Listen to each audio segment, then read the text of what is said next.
Moving on to the Judaism section of Book 3 in Symbiotic Panentheism, entitled Stepping Up to the Creator. The Religion Matrix. Judaism, within the context of a panentheistic metaphysical philosophy, theology,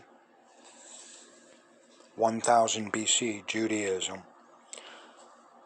These are in the order of their emergence, approximately 500 years intervals in history.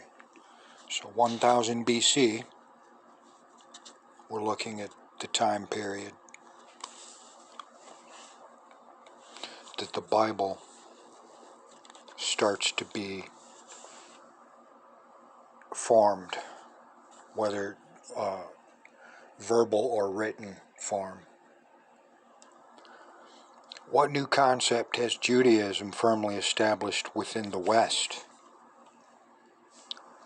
Bridging the East to the West. 1. Monotheism, carried over to the West. 2. Identicality of the causative force, or God, and the self, not understood in the West, therefore left behind in the East.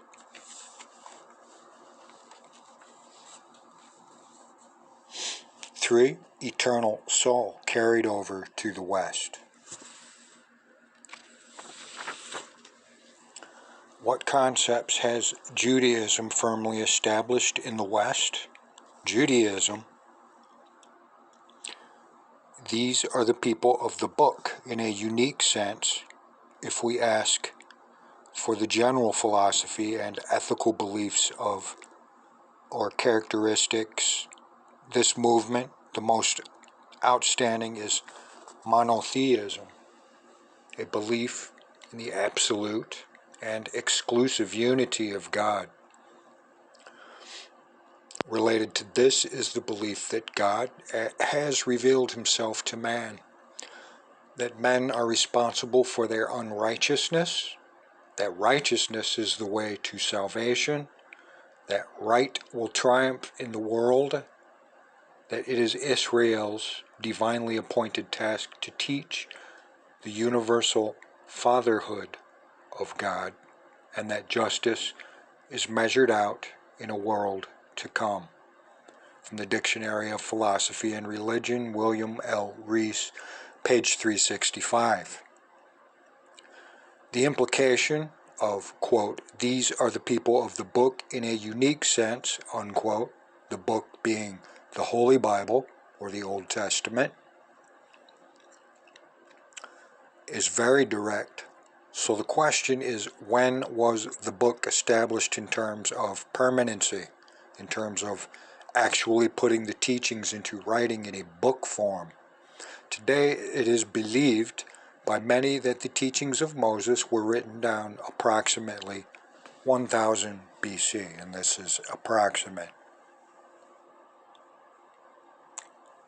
Judaism brought the concept of monotheism to the West at a time when Western religions and Middle Eastern religions taught the ideas that some humans were gods and other were not. Judaism said no human is better than another. Judaism taught that the concept that all men, were made in the image of the causative force, or God. At the time when the pharaohs were forcing millions of their fellow humans into lives of servitude and bondage, the Jews said, enough.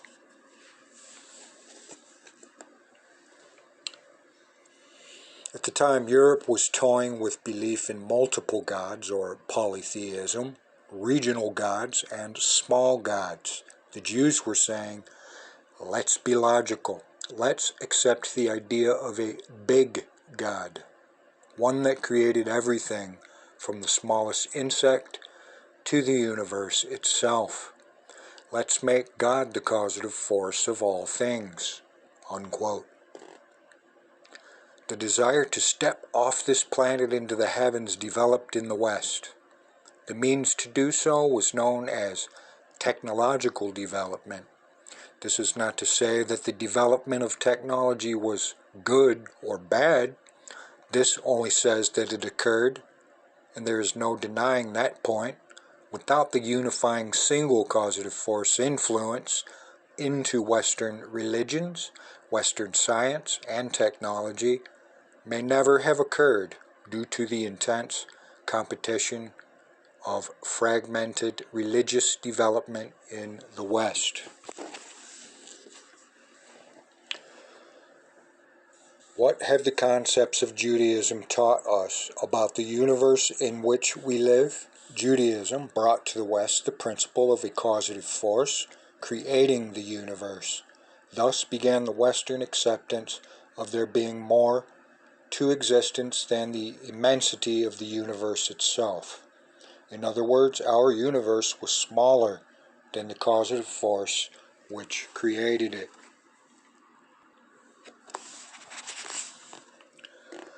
Judaism built a bridge geographically, religiously, and philosophically for the Eastern idea of monotheism to pass over the religious and philosophical chasm existing between East and West. However, saying that Judaism brought the concept to the West of one causative force for our universe does not answer the question. Yeah, so what? The so what is the understanding of the idea that we as humans, as individuals, are not the only possible life forms that may have significance in the vast expanse of space. That existence does not center around us as humans. The statement of this understanding was not to be an obvious contribution of the Jews to the world. The idea that other mortal life forms may exist in the heavens and that they too may have a significance was not something we could even begin to conceive of in 1000 BC.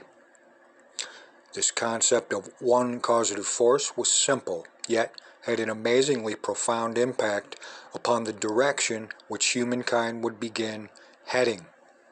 Humans would begin seeing the earth as a home rather than the only sacred location of life within the universe.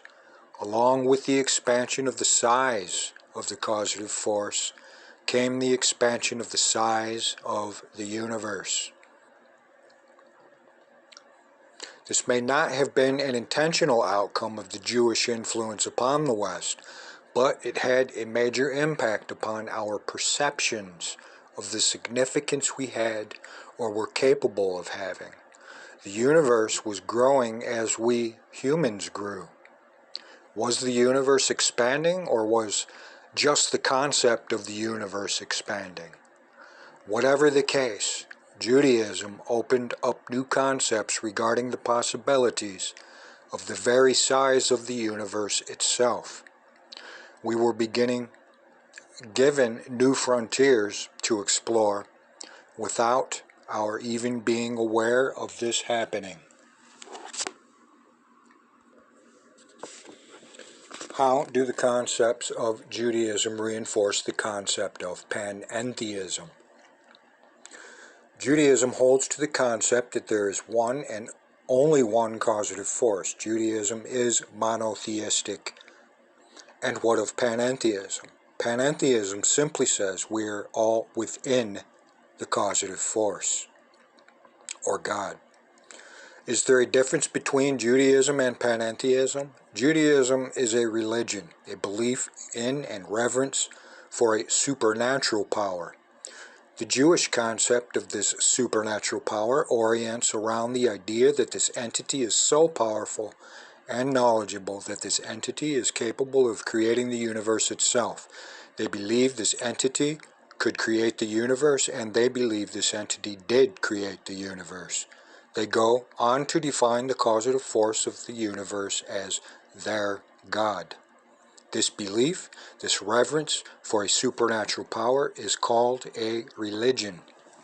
Panentheism has nothing to do with a belief or reverence for a supernatural power. I would add, although supernature and the category of the paranormal or anything otherwise is left as an open option within panentheism because of its relegating the entire physical universe as being within the causative force. And that includes anything that would be considered mysterious or supernatural.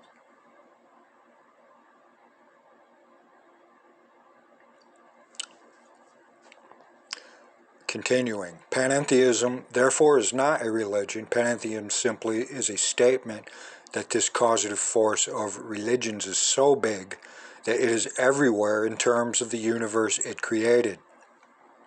Panentheism simply states that the size of the causative force as being omnipresent in terms of the universe. The natural conclusion would then be, if the causative force is indeed omnipresent, then the only place the causative force could have placed the universe it created would be, have been within herself, itself, himself. Most major religions of the world agree that the causative force is omnipresent, but oddly enough, most Western religions then say that the universe does not exist within the force that created the universe. This is done to circumvent a paradox that have created for themselves. Western religions profess their God to be perfect, and they view the world to be imperfect. The concept of an imperfect universe existing in a perfect creator is a paradox, so disturbing that Western religions have circumvented the paradox by creating another paradox. Western religions have described to place the universe outside the causative force, a process known as transcendence.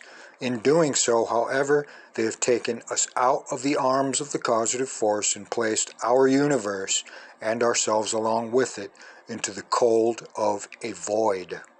Transcendency was about to establish the idea of our having no purpose, of our being inferior to the causative force.